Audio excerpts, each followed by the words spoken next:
পুজো প্রস্তুতি শেষ, এবার শুরু পুজো উদ্বোধনের পর্ব।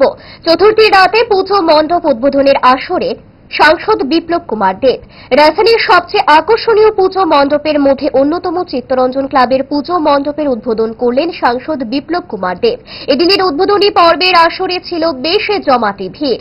পুজোর আনন্দ বয়ে আনুক সকলের তরে, সমস্ত অশুভ শক্তির বিনাশ করে শুভ শক্তি জাগ্রত হোক, এমনটাই বার্তা রাখা হল সাংসদ বিপ্লব দেবের তরফে।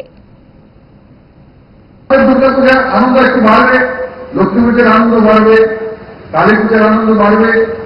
কারণ কি, মানুষ এই সময় কেনাকাটা করে কাপড় কিনবে, সোনা গয়না কিনবে, কেউ গাড়িও কিনবে, কেউ বাড়ি থেকে নতুন ব্রিজ নিয়ে আসে, কেউ বাড়ির ইনফ্রাস্ট্রাকচার ডেভেলপমেন্ট করে।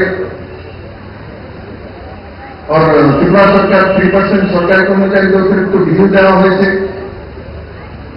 তো কোন মিলিয়ে যে ব্যবস্থাটা মাননীয় প্রধানমন্ত্রী দিয়েছে, এই দুর্গাপুজো, এই পুজোর মাসটাতে আগামী দিনগুলো সেটা চলতে থাকবে।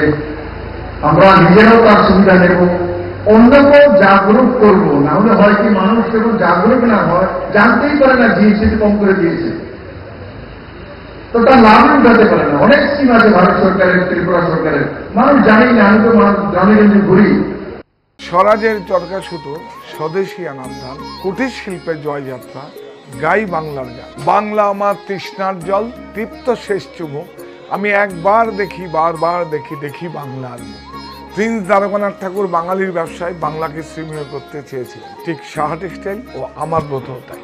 সাহা টেক্সটাইল 51/2 হিন্দুস্তান পার্ক আমার বাড়ি, হরিতলা বারাসাত, কাঁচরাপাড়া মণি এবং অনলাইন স্টোর বুনন, এখন আগরতলায় কর্নেল চৌমুহনী। নমস্কার।